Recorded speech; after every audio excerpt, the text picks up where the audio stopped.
అమ్మాయి మీద అమ్మాయి ఫ్యామిలీ మీద దాడి చేయడం కూడా జరిగింది. ఈ ఘటనకు సంబంధించి నిందితుడు గోవర్ధన్ని పోలీసులు అదుపులోకి తీసుకున్నారు. మరి ప్రస్తుతం మనం రాయదుర్గం పోలీస్ స్టేషన్లోనే ఉన్నాము.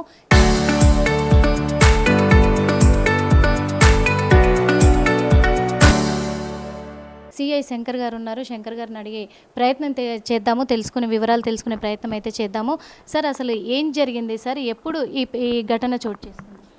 ఇది నిన్న ఎర్లీ మార్నింగ్ 4 o'clock గోవర్ధన్ అనే అబ్బాయి ప్లస్ అదే అతను ఉండే ఎండ్ల బస్తీ అని చెప్పి రాయదుర్గం లిమిట్స్లో ఉంటుంది.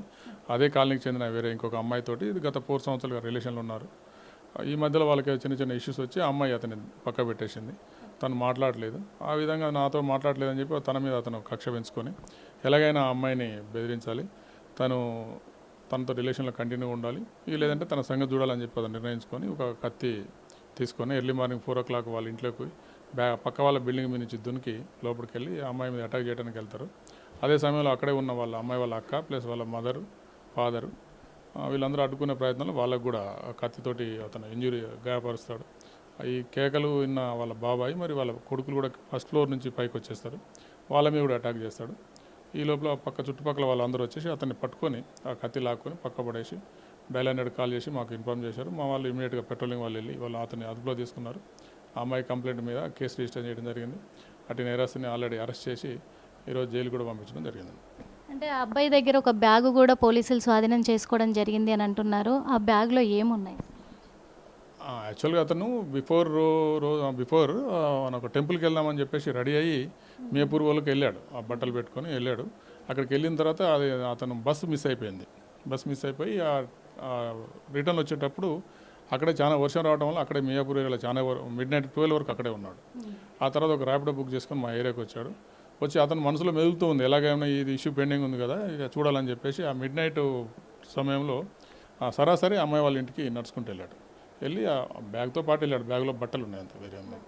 అంటే పేరెంట్స్ చెప్తూ ఉన్నారు ఆ బ్యాగులో బీర్ బాటిల్స్ ఉన్నాయి, డ్రగ్స్ ఉన్నాయి, సిగరెట్స్ ఉన్నాయి, ఇవన్నీ కూడా ఉన్నాయి, బట్టలు కూడా ఉన్నాయి అని చెప్పేసి పేరెంట్స్ అంటున్నారు. అది అన్ని తప్పు. అది బీర్ బాటిల్స్ ఏం లేవు, డ్రగ్స్ కూడా ఏం లేవు. మీ అన్ని చెక్ చేయడం జరిగింది. అది బ్యాగ్ కూడా సీజ్ చేసినాం, కత్తి కూడా సీజ్ చేయడం జరిగింది. అంటే తన ఫోన్ ఏమన్నా మీరు చెక్ చేయడం జరిగిందా సార్? ఎందుకంటే అమ్మాయి తల్లిదండ్రులు ఒకటే మాట చెప్తున్నారు, మా అమ్మాయికి అసలు తనతోటి పరిచయమే లేదు, తనే వెంటబడ్డాడు, కానీ ఆ అమ్మాయి వద్దని స్టార్టింగ్ నుంచి నిరాకరిస్తూ ఉంది, నిరాకరించినందుకే తను ఇప్పుడు ఈ అఘాయిత్యానికి పాల్పడ్డాడు అని చెప్పేసి కూడా చెప్తూ ఉన్న సందర్భాలు. సో ఇది అమ్మాయి వ్యక్తిగత జీవితము, దాని గురించి ఎక్కువ మేము కామెంట్ చేయడం బాగోదు. బట్ ఇన్వెస్టిగేషన్లో అన్ని విషయాలు కూడా తెలుస్తాను. ఏ సెక్షన్ల కింద కేసు? అటెంప్ట్ మర్డర్ అండి. అటెంప్ట్ మర్డర్ ప్లస్ అతను కత్తి వాడాడు కాబట్టి ఆర్మ్స్ యాక్ట్ కింద కూడా బుక్ చేయడం జరిగింది. రిమాండ్కి వెళ్ళిపోయాడు ఆల్రెడీ. ఈరోజు ఆ ఇన్వెస్టిగేషన్లు అవసరం అంటే కూడా తీసుకుంటాము. ఇంకా ఫర్దర్ ఇన్వెస్టిగేషన్ నడుస్తుంది, ఇంకా వాళ్ళ ట్రీట్మెంట్ నడుస్తుంది, వాళ్ళ మెడికల్ సర్టిఫికేట్స్ అవన్నీ కలెక్ట్ చేసుకోవాల్సి ఉంటుంది. అతను కూడా డ్రగ్ తీసుకున్నాడని చెప్పేసి ఆ బ్లడ్ టెస్ట్ అవన్నీ కూడా చేయడం జరిగింది. ఒకవేళ అలా వస్తే ఆ సెక్షన్లో కూడా కేసు బుక్ చేయడం జరుగుతుంది. Total 6 members. 6 అమ్మాయి వాళ్ళ సిస్టరు, వాళ్ళ మదర్ అండ్ ఫాదర్, బాబాయ్ వాళ్ళ కొడుకు. 6 members ఎవరైతే అడుకోవడానికి వచ్చారో అందరి మీద దాడి చేశాడు అతను. చూసాం కదా, మరి ఎందుకంటే ఇప్పుడైతే గోవర్ధన్ని రిమాండ్కి కూడా తరలించడం జరిగింది. డ్రగ్స్ తీసుకున్నాడా లేదా అని కూడా టెస్ట్కి పంపించడం కూడా జరిగింది. ఒకవేళ నిర్ధారణ అయితే కనుక ఆ పరంగా కూడా మేము చర్యలు చేపడతాము అని చెప్పేసి చెప్తూ ఉన్నారు. మర్డర్ అటెంప్ట్ కేసు కింద కూడా కేసు నమోదు చేయడం జరిగింది. ఆ కోణంలోనే రిమాండ్కి తరలించడం కూడా జరిగింది. మొబైల్ డేటాను కూడా పరిశీలిస్తున్నాము. ఫర్దర్గా మొబైల్ డేటాలో కూడా ఏం తేలబోతుంది అనేదాన్ని చూసి తర్వాత కస్టడీకి కోరే అవకాశాలు కూడా ఉన్నాయని చెప్పేసి సిఐ చెప్తూ ఉన్నారు. ఆ తర్వాత కస్టడీకి కోరిన తర్వాత ఆధారాలను పట్టి విచారించే అవకాశం ఉంది అని చెప్తూ ఉన్నారు. ఇది ప్రస్తుతం ఇక్కడ ఉన్నటువంటి సమాచారము. కెమెరామెన్ వినయ్తో నిర్మల, RTV. అమ్మాయి మీద అమ్మాయి ఫ్యామిలీ మీద దాడి చేయడం కూడా జరిగింది. ఈ ఘటనకు సంబంధించి నిందితుడు గోవర్ధన్ని పోలీసులు అదుపులోకి తీసుకున్నారు. మరి ప్రస్తుతం మనం రాయదుర్గం పోలీస్ స్టేషన్లోనే ఉన్నాము. సిఐ శంకర్ గారు ఉన్నారు. శంకర్ గారిని అడిగే ప్రయత్నం చేద్దాము, వివరాలు తెలుసుకునే ప్రయత్నం అయితే చేద్దాము. సార్, అసలు ఏం జరిగింది సార్? ఎప్పుడు ఈ ఘటన చోటు చేసుకుంది? ఇది నిన్న ఎర్లీ మార్నింగ్ 4 o'clock గోవర్ధన్ అనే అబ్బాయి ప్లస్ అదే అతను ఉండే ఎండ్ల బస్తీ అని చెప్పి రాయదుర్గం లిమిట్స్లో ఉంటుంది. అదే కాలనీకి చెందిన వేరే ఇంకొక అమ్మాయితోటి ఇది గత 4 సంవత్సరాలుగా రిలేషన్లో ఉన్నారు. ఈ మధ్యలో వాళ్ళకి చిన్న చిన్న ఇష్యూస్ వచ్చి ఆ అమ్మాయి అతన్ని పక్క పెట్టేసింది. తను మాట్లాడలేదు. ఆ విధంగా నాతో మాట్లాడలేదని చెప్పి తన మీద అతను కక్ష పెంచుకొని ఎలాగైనా ఆ అమ్మాయిని బెదిరించాలి, తనతో రిలేషన్లో కంటిన్యూ ఉండాలి, లేదంటే తన సంగతి చూడాలని చెప్పి అతను నిర్ణయించుకొని ఒక కత్తి తీసుకొని ఎర్లీ మార్నింగ్ 4 o'clock వాళ్ళ ఇంట్లోకి పక్క వాళ్ళ బిల్డింగ్ మీద నుంచి దునికి లోపలికి వెళ్ళి ఆ అమ్మాయి మీద అటాక్ చేయడానికి వెళ్తారు. అదే సమయంలో అక్కడే ఉన్న వాళ్ళ అమ్మాయి వాళ్ళ అక్క ప్లస్ వాళ్ళ మదరు ఫాదరు వీళ్ళందరూ అడ్డుకునే ప్రయత్నంలో వాళ్ళకు కూడా కత్తితోటి అతను ఇంజురీ గాయపరుస్తాడు. ఈ కేకలు విన్న వాళ్ళ బాబాయ్ మరి వాళ్ళ కొడుకులు కూడా ఫస్ట్ ఫ్లోర్ నుంచి పైకి వచ్చేస్తారు. వాళ్ళ మీద కూడా అటాక్ చేస్తాడు. ఈ లోపల చుట్టుపక్కల వాళ్ళందరూ వచ్చేసి అతన్ని పట్టుకొని ఆ కత్తి లాక్కొని పక్క పడేసి డయల్ 100 కాల్ చేసి మాకు ఇన్ఫార్మ్ చేశారు. మా వాళ్ళు ఇమీడియట్గా పెట్రోలింగ్ వాళ్ళు వెళ్ళి వాళ్ళు అతన్ని అదుపులో తీసుకున్నారు. ఆ అమ్మాయి కంప్లైంట్ మీద కేసు రిజిస్టర్ చేయడం జరిగింది. అటు నేరస్తుని ఆల్రెడీ అరెస్ట్ చేసి ఈరోజు జైలు కూడా పంపించడం జరిగింది. అంటే ఆ అబ్బాయి దగ్గర ఒక బ్యాగు కూడా పోలీసులు స్వాధీనం చేసుకోవడం జరిగింది అని అంటున్నారు. ఆ బ్యాగ్లో ఏమున్నాయి?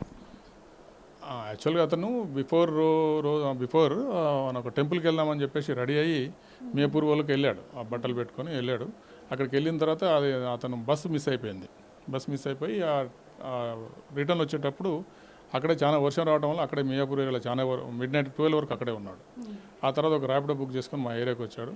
వచ్చి అతను మనసులో మెదులుతూ ఉంది, ఎలాగైనా ఇది ఇష్యూ పెండింగ్ ఉంది కదా ఇక చూడాలని చెప్పేసి ఆ midnight సమయంలో సరాసరి అమ్మాయి వాళ్ళ ఇంటికి నడుచుకుంటూ వెళ్ళాడు. వెళ్ళి ఆ బ్యాగ్తో పాటు వెళ్ళాడు. బ్యాగ్లో బట్టలు ఉన్నాయి, అంత వేరే ఉన్నాయి. అంటే పేరెంట్స్ చెప్తూ ఉన్నారు ఆ బ్యాగులో బీర్ బాటిల్స్ ఉన్నాయి, డ్రగ్స్ ఉన్నాయి, సిగరెట్స్ ఉన్నాయి, ఇవన్నీ కూడా ఉన్నాయి, బట్టలు కూడా ఉన్నాయి అని చెప్పేసి పేరెంట్స్ అంటున్నారు. అది అన్ని తప్పు. అది బీర్ బాటిల్స్ ఏం లేవు, డ్రగ్స్ కూడా ఏం లేవు. మీ అన్ని చెక్ చేయడం జరిగింది. అది బ్యాగ్ కూడా సీజ్ చేసినాం, కత్తి కూడా సీజ్ చేయడం జరిగింది. అంటే తన ఫోన్ ఏమన్నా మీరు చెక్ చేయడం జరిగిందా సార్? ఎందుకంటే అమ్మాయి తల్లిదండ్రులు ఒకటే మాట చెప్తున్నారు, మా అమ్మాయికి అసలు తనతోటి పరిచయమే లేదు, తనే వెంటబడ్డాడు. కానీ ఆ అమ్మాయి వద్దని స్టార్టింగ్ నుంచి నిరాకరిస్తూ ఉంది. నిరాకరించినందుకే తను ఇప్పుడు ఈ అఘాయిత్యానికి పాల్పడ్డాడు అని చెప్పేసి కూడా చెప్తూ ఉన్న సందర్భాలు. సో ఇది అమ్మాయి వ్యక్తిగత జీవితము, దాని గురించి ఎక్కువ మేము కామెంట్ చేయడం బాగోదు. బట్ ఇన్వెస్టిగేషన్లో అన్ని విషయాలు కూడా తెలుస్తాయి. ఏ సెక్షన్ల కింద కేసు? అటెంప్ట్ మర్డర్ అండి. అటెంప్ట్ మర్డర్ ప్లస్ అతను కత్తి వాడాడు కాబట్టి ఆర్మ్స్ యాక్ట్ కింద కూడా బుక్ చేయడం జరిగింది. వెళ్ళిపోయాడు, రిమాండ్కి వెళ్ళిపోయాడు ఆల్రెడీ. ఈరోజు ఆ ఇన్వెస్టిగేషన్లు అవసరం అంటే కూడా తీసుకుంటాము. ఇంకా ఫర్దర్ ఇన్వెస్టిగేషన్ నడుస్తుంది, ఇంకా వాళ్ళ ట్రీట్మెంట్ నడుస్తుంది, వాళ్ళ మెడికల్ సర్టిఫికేట్స్ అవన్నీ కలెక్ట్ చేసుకోవాల్సి ఉంటుంది. అతను కూడా డ్రగ్ తీసుకున్నాడని చెప్పేసి ఆ బ్లడ్ టెస్ట్ అవన్నీ కూడా చేయడం జరిగింది. ఒకవేళ అలా వస్తే ఆ సెక్షన్లో కూడా కేసు బుక్ చేయడం జరుగుతుంది. Total 6 members. 6 అమ్మాయి వాళ్ళ సిస్టరు, వాళ్ళ మదర్ అండ్ ఫాదర్, బాబాయ్ వాళ్ళ కొడుకు. 6 members ఎవరైతే అడుకోవడానికి వచ్చారో అందరి మీద దాడి చేశాడు అతను. చూసాం కదా, మరి ఎందుకంటే ఇప్పుడైతే గోవర్ధన్ని రిమాండ్ కూడా తరలించడం జరిగింది. డ్రగ్స్ తీసుకున్నాడా లేదా అని కూడా టెస్ట్కి పంపించడం కూడా జరిగింది. ఒకవేళ నిర్ధారణ అయితే కనుక ఆ పరంగా కూడా మేము చర్యలు చేపడతాము అని చెప్పేసి చెప్తూ ఉన్నారు. మర్డర్ అటెంప్ట్ కేసు కింద కూడా కేసు నమోదు చేయడం జరిగింది. ఆ కోణంలోనే రిమాండ్కి తరలించడం కూడా జరిగింది. మొబైల్ డేటాను కూడా పరిశీలిస్తున్నాము. ఫర్దర్గా మొబైల్ డేటాలో కూడా ఏం తేలబోతుంది అనేదాన్ని చూసి తర్వాత కస్టడీకి కోరే అవకాశాలు కూడా ఉన్నాయని చెప్పేసి సిఐ చెప్తూ ఉన్నారు. ఆ తర్వాత కస్టడీకి కోరిన తర్వాత ఆధారాలను పట్టి విచారించే అవకాశం ఉంది అని చెప్తూ ఉన్నారు. ఇది ప్రస్తుతం ఇక్కడ ఉన్నటువంటి సమాచారము. కెమెరామెన్ వినయ్తో నిర్మల, RTV.